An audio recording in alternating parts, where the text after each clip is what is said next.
What's all this about? PCS Software and Systems Cut to Crab Sales is all about pounding the pavement and earning your keep. You should be handing out your business cards to everyone you meet, running around with a spirit of grit, exclaimed Division Manager White, slamming his hands on the desk. I'm ticked off because here I am, your boss, working my tail off, sting bullets, and there you are, typing away and heading out right at quitting time. What you're doing is just like cheating. Then, with a stern look, he glared at me. No cheating. Work harder. I just stared blankly at Division Manager White, who looked furious. It was clear that he had no interest in listening to what I had to say. Ever since I arrived at this branch, no matter how much I tried to engage or explain, he just wouldn't grasp the way I work, using computers and smartphones. To top it off, instead of being praised for contributing to the company with my IT skills, I get scolded.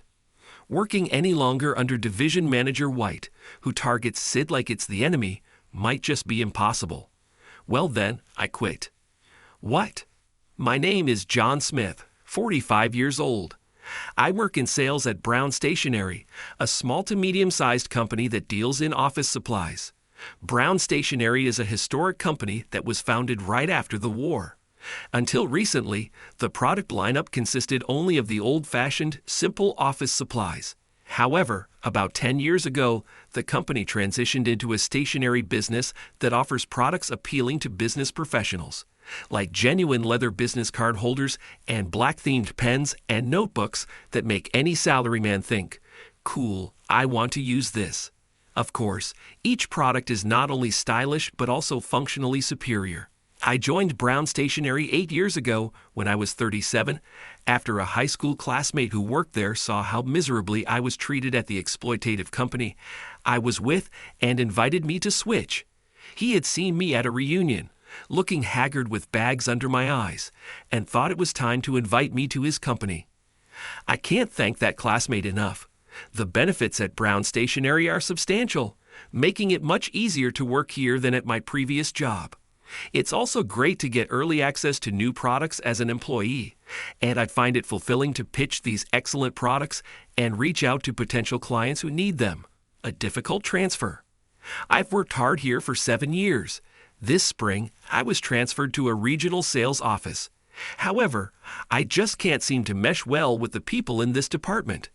I make full use of software and tools on my computer for my work, yet this regional sales office, led by a 58-year-old man named White, is full of employees who are not very knowledgeable about computers. It's one thing to lack interest, but they downright look down on me for my proficiency. They accuse me of being annoying or too intellectual, putting me down harshly, especially Division Manager White, who seems to particularly despise the way I work, treating me as his nemesis.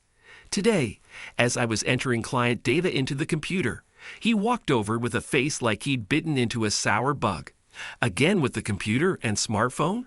It looks like you're just slacking off. Why don't you do some real work? I've been working seriously, but why can't he understand that?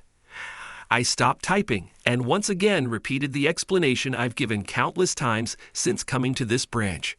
I am working. I'm compiling customer data. There's this handy software for managing clients. What's with this data and software always making excuses? You're not some elite grad, yet you always talk like you're so smart. This is the usual tone. He never really listens to what I say. Even the other sales staff ignore me when White picks on me. Some even seem to encourage him to give me a harder time. While thinking, this is a troublesome situation, I silently continue my data entry, finding efficiency. When that's done, while everyone else sticks to phone calls or goes out for door-to-door sales, I efficiently use the internet and social media to gather information and find potential clients. I've created a tool that automatically searches and collects potential business contacts who might forge a good relationship with Brown Stationery. I send emails to the list it generates, and with those who respond positively, I continue to communicate via mail and chat. I usually meet with clients in person after the initial contact, often returning to the office with a signed contract. Sometimes, we even close deals just through online conversations. I don't do any overtime. I leave at the end of my scheduled shift every day. My sales performance, thanks to my efficiency, ranked first in this department this month. While other employees are recognized during the morning meeting when they topped the sales chart, my achievement was ignored. I expected that reaction, but I have tried to bridge the gap in this IR-resistant department. I've even made appeals like, if you find my use of computers annoying or obtrusive, I'd be happy to teach you how to use them properly. In response, Division Manager White just sneered disdainfully. Computers? We don't need those in our department, he boasted, dismissing my offer. Technically, every employee is issued a laptop by the company, but it seems they are used minimally by the sales staff here at this branch. As for Division Manager White, his laptop might as well be collecting dust. One day, when I arrived at work unusually early, Division Manager White approached my desk with a smirk. Curious, I asked, "Good morning, Division Manager White. What's going on?" "Well, a few folks from the accounting department have ended up in the hospital," he explained. "Several colleagues had gone out for drinks and got food poisoning. It's a serious issue for the company, and no doubt the hospitalized staff are suffering." Yet White was grinning, which seemed extremely inappropriate. As I was pondering this, he dumped a huge stack of paperwork on my desk. "Try processing all this with your beloved computer. Computers make this kind of work easy, right?" While I've never formally worked in accounting, I was forced to handle various tasks when I was at that exploitative company, so I think I can manage. However, I was shocked to discover that the branch's accounting was still done entirely on paper. Brown Stationery is a traditional small to medium enterprise, and even the main office only recently moved towards paperless operations, but it seems this branch is even worse. I sighed, looking at the pile of documents. "All right, I'll do my best," I said. White patted my shoulder reassuringly. "You're in charge until the accounting staff returns from the hospital. Don't slack off on your sales duties either." That day, I customized spreadsheet software to suit the accounting needs of Brown Stationery's branch office.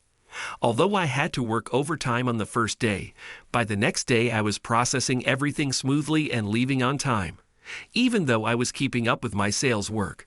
The sales staff were shocked to see me finishing up the accounting tasks and leaving. Division Manager White was so surprised he could barely close his mouth. By the next week, when the accounting staff was due to return, I had developed a custom software system specifically for Brown Stationery's branch office. The accounting team was pleased when I taught them how to use it, marveling at this magical approach and expressing profound gratitude. I was so embarrassed by the praise that the accounting manager even tried to scout me to leave sales and join their team. I politely declined, saying, "I really love sales, thank you." Back in the sales department, my position became even more uncomfortable. It's strange to be appreciated by another department yet sidelined in my own. Division Manager White was visibly frustrated. It seemed he had planned to overwhelm me with work, hoping to have the last laugh when I struggled, but I managed everything without trouble. Saving the accounting department even reached the ears of the branch manager. Soon after, I was invited to dine with the branch manager after work. I was nervous about being called into a private room at an upscale sushi restaurant, but the branch manager was so approachable that my nerves soon eased. He was very appreciative and even sought my opinion.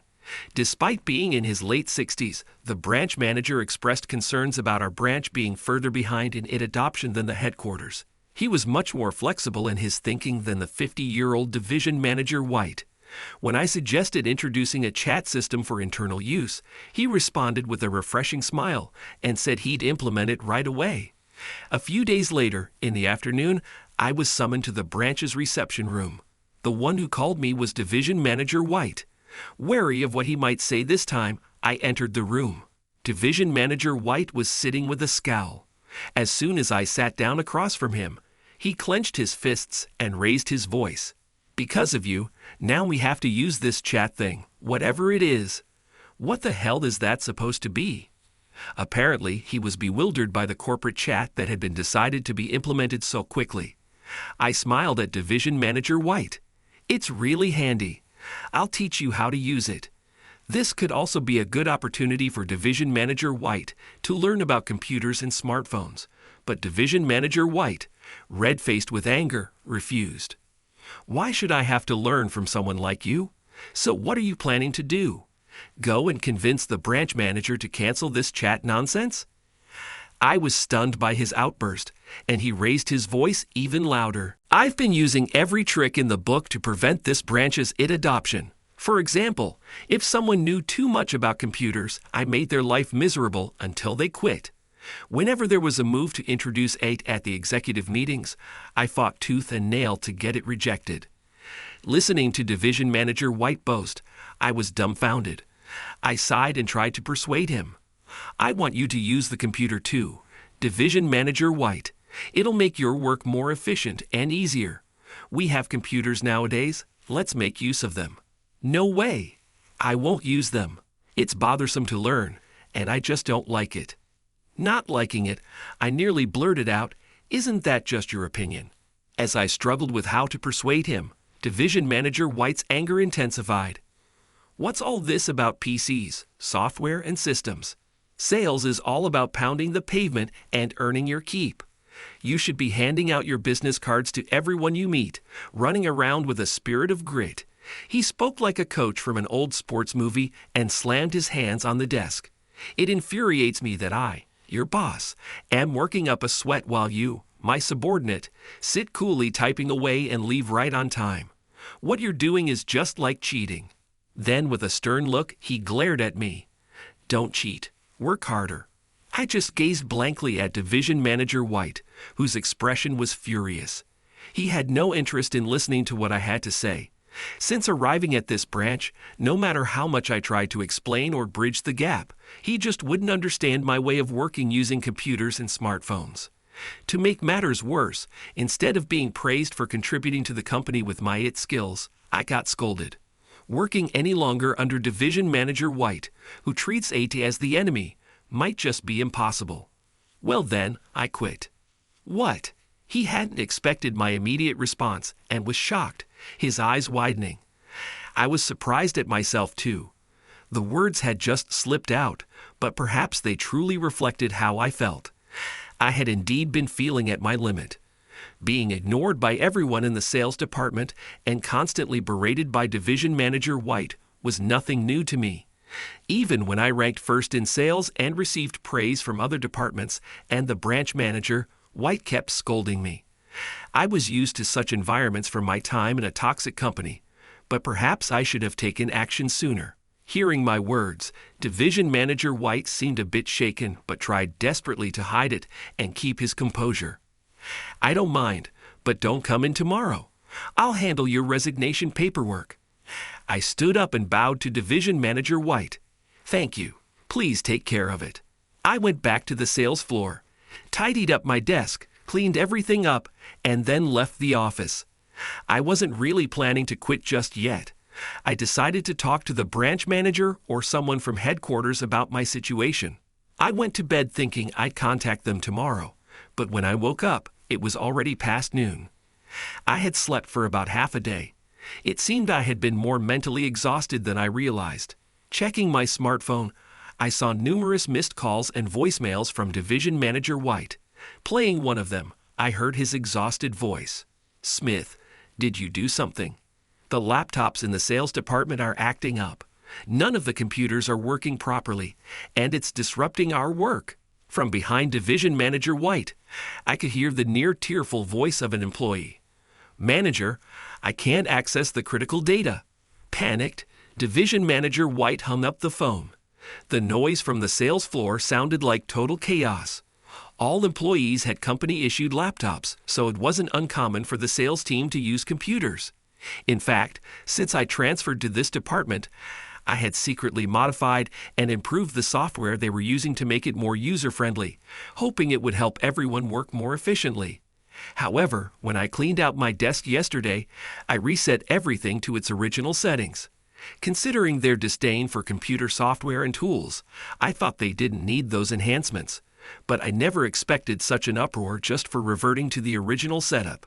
Even though I had only restored it to how it was before I arrived, the employees were now panicking over the usability and access issues. It seems they had been secretly enjoying the convenience without Division Manager White knowing. In other words, they had actually been using the computers behind his back. I was astonished. Perhaps they pretended not to use them because they were afraid of being targeted by White.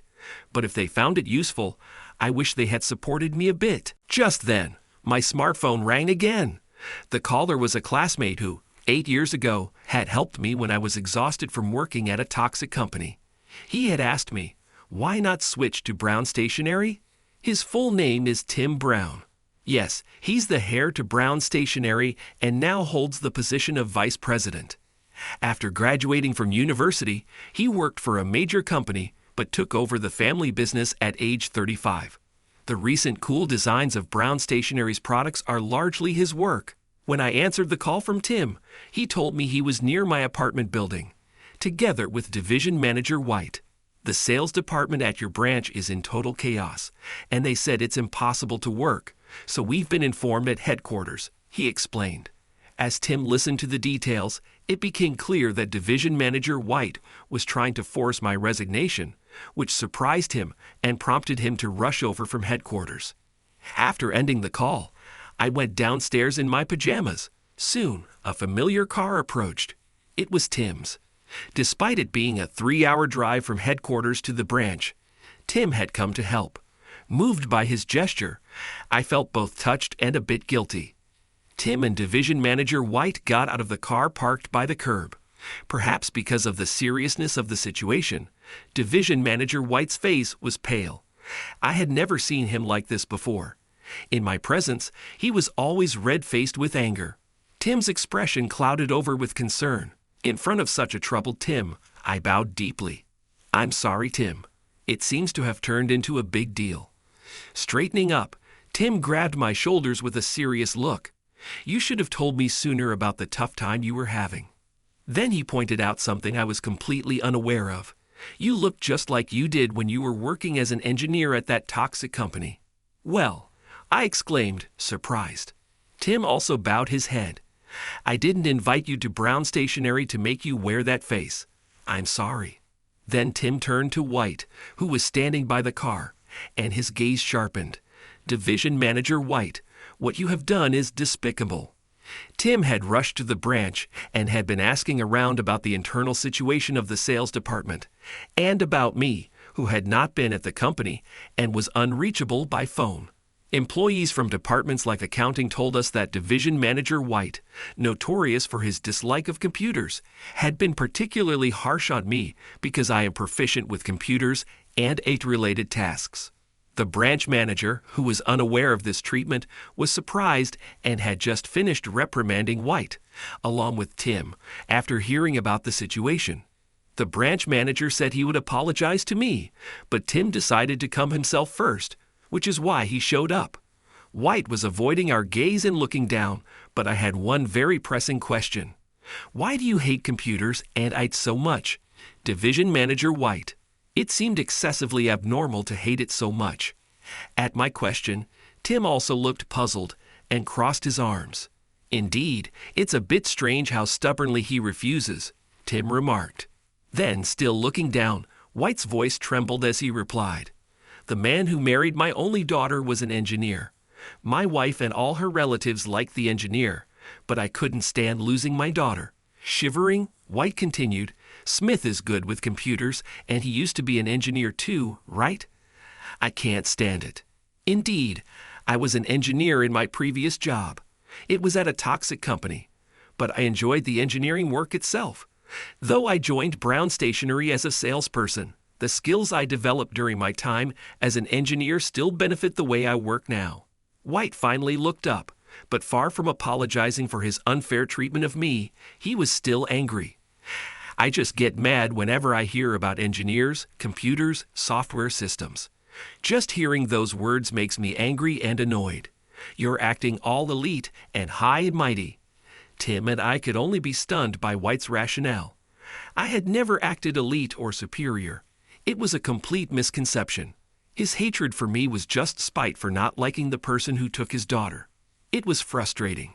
So you've been hurling abuse at me and hindering our branch's development for such a reason? Tim, who is straightforward, bluntly told White, You're hopeless. That's mixing personal issues with professional responsibilities. Division Manager White. Tim continued with stern words. Being so stubborn is probably why your daughter dislikes you, and maybe why you're not allowed to see your grandchildren. It seemed Tim had hit the mark. Hearing this, White covered his face with his hand and began to cry. He was extremely emotionally unstable. I just can't stand engineers. I wish computers would just disappear from the world. As he burst into tears, passersby all turned to look at Division Manager White. Tim and I could only sigh and watch his tantrum-like crying for a while. Afterward, with Tim's persuasion, it was decided that I would stay on at Brown Stationery.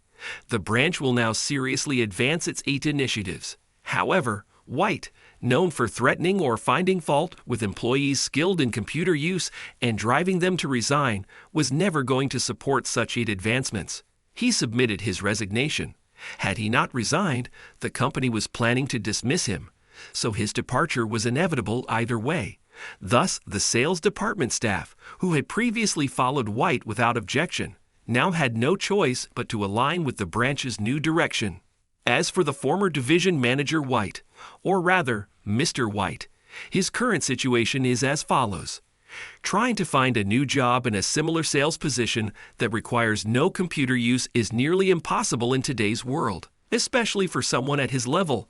Even if he made it to an interview, Mr. White, who can barely use a computer or smartphone and does not want to learn, would be rejected. In the end, Mr. White had no choice but to give up on finding a full-time job again. When I heard this, I thought I might never meet someone as stubborn as Mr. White again. If he had simply learned to use a computer or smartphone, he might have been able to find a job at some company. Now he is working as a janitor part-time. I found out because an employee from the accounting department at our branch randomly ran into Mr. White while he was cleaning at a shopping mall. While chatting, Mr. White mentioned that he has to use a smartphone to submit his work shifts, so it seems he couldn't escape using some kind of app after all. Still, with no other job options, he endures using the app as a janitor. Mr. White earns less than half of what he used to make as a manager at Brown Stationery. Due to his stubbornness, his wife got fed up, and they are now divorced. His wife has gone to live with their daughter's family, and she is reputedly happy. Having lost both his job and his family, Mr. White is now lonely. Tim recently said he hopes Mr. White will one day get to see his grandchildren again, but I feel like that might be difficult for a while. As for me, I've been transferred to another branch. It was hard to get along with the sales department employees who had followed Mr. White, after all. At the new branch, no one treats me coldly. In fact, people smile and ask me to teach them how to use computers and software. This might be a normal reaction, but after being in such a strange department for a while, it feels refreshing. I had a tough time at the previous branch, but it looks like I'll be able to enjoy my work here.